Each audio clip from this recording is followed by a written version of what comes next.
بسم اللہ الرحمن الرحیم۔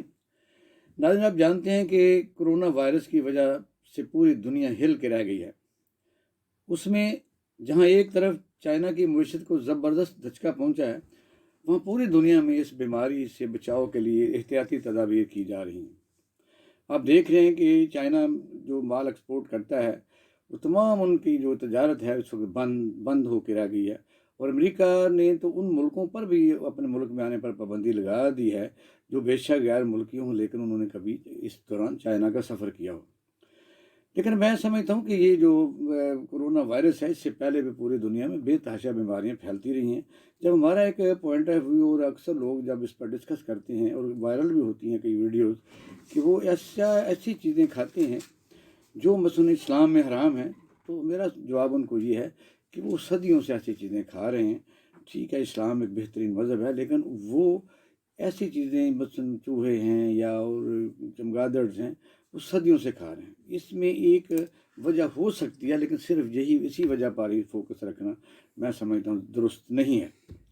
اس وقت چائنا میں جو وائرس پھیلا، اس سے پہلے بھی آپ کے نوٹس میں ہوگا کہ 2003 میں جب چائنا بہت ابھرتی ہوئی معیشت اور پوری دنیا کو اس نے اپنے نرغے میں لیا ہوا تھا، تو وہاں ایک ٹریڈ کے قسم کی انہوں نے کانفرنس بلانے کا اعلان کیا، جس کے تحت ایک نیا شہر بسایا گیا، پوری دنیا کے ایکسپورٹرز اور امپورٹرز کو دعوت دی گئی۔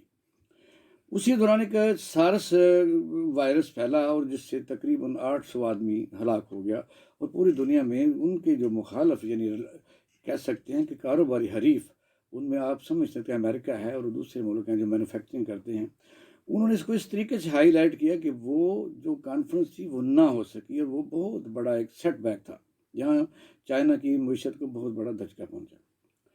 کرونا وائرس سے پہلے 2014-15 میں افریقہ کے 3 ملکوں میں کم و بیش 11,000 آدمی مارے گئے، اور پھر 2009 میں بھی تقریباً 18,000 آدمی موت کے گھاٹ اتر گئے۔ وجہ یہ ہے کہ پوری دنیا میں مختلف اوقات میں کئی قسم کی بیماریاں سر اٹھاتی رہتی ہیں۔ طاعون ہے، اس میں آپ نے دیکھا کہ پاکستان میں آپ اگر تھوڑا سا پیچھے جائیں پچھلے 1-2 سال میں، تو ڈینگی ہے جس سے کئی جانیں ضائع ہو گئیں۔ نئی نئی دریافت جب ہوتی ہے، نئی نئی ایجادات بھی ہوتی ہیں، اور میڈیسن کی ریئیکشن بھی ہوتی ہیں، تو میں سمجھتا ہوں کہ نئی نئی بیماریاں جو ہیں وہ آتی ہیں، اور انسان اس پر قابو بھی پاتا ہے۔ ہم نے اپنے بزرگوں سے سنا کہ ایک زمانے میں چیچک اور اس قسم کی جو طاعون پھیلتا تھا تو دیہاتوں کے دیہات جو ہے فارغ ہو جاتے تھے۔ خود میری جب پوسٹنگ اس لاہور میں تھی، تو انڈیا کے کچھ اضلاع میں طاعون پھیلا تھا، مجھے کبھی نہیں بھولا۔ تو ہم واگا بارڈر کے اوپر بیٹھے ہوئے تھے، تو ہم نے کیمپنگ کی ہوئی تھی۔ ورلڈ ہیلتھ آرگنائزیشن نے ہمیں فیسیلیٹیٹ کیا تھا کہ جو بھی وہاں سے کوئی پیسنجر آتا تھا، اس کو سب سے پہلے ہم 1 ہفتہ کے لیے اپنی کسٹڈی میں رکھتے تھے، اور ڈسپوزیبل جو برتنوں سے ان کو کھانا دیا جاتا تھا، ان کو میڈیسن دی جاتی تھی، چہرے پر ماسک چڑھایا جاتا تھا، لیکن آپ دیکھا وہ بیماری بھی ختم ہو گئی۔ اس میں اتنی زیادہ ہائپ جو کریٹ کی گئی، اصل وجہ وہ تلاش کرنے کہ ہے کیا۔ میری نظر میں تو ناظرین یہ ہے کہ یہ بایولوجیکلی وار ہے، جس کو 5th جنریشن وار فیئر کا ایک حصہ کہہ سکتے ہیں۔ اب وہ جنگیں وہ نہیں ہیں۔ پلٹ کے خیال اس طرف جاتا ہے کہ کیا وجہ ہے کہ چائنا جو اس وقت، یعنی آپ سے آرم انڈسٹری میں جو ہارڈ ویئر بیچتا ہے، وہ امریکہ کے بعد دوسرا ملک بن چکا ہے۔ رشیا بھی پیچھے رہ چکا ہے، اور اکانومی کے طور پر دنیا کے تمام ملکوں میں یعنی پروڈکشن ریٹ جو ہے، اس کے جو ریٹ آف پرچیز ہے، وہ انسان کی قوت خرید کے مطابق ہوتا جا رہا ہے، اور پوری دنیا میں جو برانڈڈ ہے اور ایسی اتنی فرمیں ہیں، اس سے کافی چائنا آگے ہے۔ وہ پوری دنیا کو سستی چیزوں کی فراہمی اس نے جاری رکھی ہوئی ہے، جو لوگوں کی میں سمجھتا ہوں طاقت کے مطابق ہے۔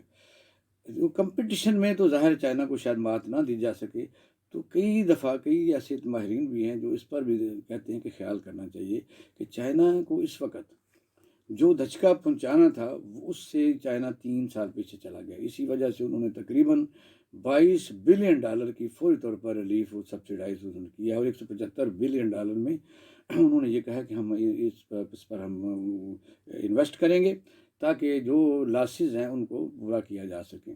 کیونکہ جس وقت کوئی چیز کی کوئی ملک امپورٹ کرتا ہے، تو اس کی ایل سی کھلتی ہے، بینک ان کو پیمنٹ کرتے ہیں، ان کا مال سمندروں کے درمیان جو پورٹس ہوتی ہیں رک جاتا ہے، تو لاسز ہوتے ہیں. اس کے لیے انہوں نے لوگوں کو ریلیف دینے کے لیے اپنے ایکسپورٹرز کو اور اپنے کسٹمر کو $175 بلین کا ایک نیا پیکیج متعارف کرایا. یہ ساری چیزوں کے ساتھ پاکستان کا کیا کنسرن ہے، ہم اس پر ہمیں خاص طور پر دیکھنا چاہیے، سوچنا چاہیے. پاکستان میں سب سے جو لاسٹ انٹری ہے وہ سی پیک ہے، جو تقریباً 75 جو ممالک ہیں، ون بیلٹ ون روڈ، وہ یہاں آ کے کمپلیٹ ہوتی ہے. اور پاکستان کے شاید اچھے دن کسی کو گوارا نہیں ہے. ایک طرف ہمارا افغانستان ہے جو کہنے کو تو مسلمان ہے، اور دوسری طرف ہندوستان پاکستان کی ترقی کو کسی ایک آنکھ سے بھی نہیں اس کو ہو سکتا. تو میں سمجھتا ہوں یہ چائنا کی جو کرونا وائرس ہے، یہ اس کے اثرات پاکستان پر بہت شدت سے پڑے ہیں اور پڑھیں گے بھی، کیونکہ ہمیں اس سی پیک میں کافی دھچکا پہنچا ہے. اس کو ہمیں اطمینان دلانے کے لیے اور عوام کا اعتماد لینے کے لیے اور ڈرے ہوئے لوگوں کو اس دوبارہ کام کرنے پر آمادہ کرنے کے لیے کافی محنت کرنا پڑے گی. لاہور میں جو ہمارے پاس اورنج ٹرین ہے، اس میں تقریباً 450 جو چینی انجینئرز ہیں اس وقت، وہ بھی اپنے کام پر نہیں جا رہے. ان کو ایک بڑی سیف ہم نے ان کو جگہ فراہم کی ہوئی ہے، وہاں اطمینان سے رہ رہے ہیں. ان کی ٹریٹمنٹ بھی اگر ریکوائر ہوئی تو وہ کی جائے گی. اب آپ دیکھیں کہ چائنا کے ہم پھر بھی مشکور ہیں کہ انہوں نے پاکستان کو وہ ڈائگنوز کرنے کے لیے کٹس بھیجی ہیں جو کافی مہنگی ہیں. $2000 جو ہے اس پر خرچہ آتا ہے. میننگ دس کے تقریباً 3 لاکھ ہے، جس کے 50 ٹیسٹ ہو سکتے ہیں. میرے خیال کے مطابق یہ جو ایک بیماری آئی تھی وہ 22 ملکوں میں، جس طرح کہتے ہیں کسی جگہ 1 مریض ہے، کسی جگہ 2 ہے، کیونکہ ٹریولنگ پوری دنیا میں گلوبل ولیج ہے، لوگ کرتے رہتے ہیں. لیکن بیماری آخری سٹیج پر ہے جو انشاءاللہ تعالیٰ گزر جائے گا ٹائم. اور آئندہ اس کی روک تھام کے لیے بھی میں سمجھتا ہوں کہ میڈیسن کمپنیاں اس کی جو ہے دوائی بھی بن جائے گی اور یہ بن رہی ہے. تو ایک پوائنٹ رہ گیا جو میں سمجھتا ہوں کہ جب میں نے یہ میڈیسن کمپنیوں کی بات کی تو یہ بڑی، اگر کوئی ریسرچ کرے تو اس پر میں نے تو ریسرچ کی ہے کہ دنیا میں میڈیسن کمپنیاں جو ہیں یہ کہنے کو تو بنے ہوئے انسان کی خدمت کرتی ہیں، لیکن 100% ایسا نہیں ہے. یہ بھی ایسی ہی بیماریوں کو پھیلانے کا کئی دفعہ سبب بنتی ہیں. جب اس پر ایکسپیریمنٹ ہوتے ہیں تو ہوتا یہ ہے کہ کچھ میڈیسن تو 100% ٹھیک ہوتی ہیں، 50% یہ بناتے ہیں کہ وہ سب اسٹینڈرڈ بناتے ہیں. پھر جب وہ دیکھتے ہیں کہ اس پر کیا اثرات ہیں، لوگوں کو کتنے سروائیو کیے ہیں، کتنے لوگ مرے ہیں، پھر یہ جائزہ لیتے ہیں. اس میں اس وقت جو دنیا میں 5th جنریشن وارفیئر ہے، اس کے تحت اس جو کرونا وائرس ہے اس کو تو میں ایک سازش ہی قرار دوں گا. آپ اپنا خیال رکھیے گا. پاکستان زندہ باد.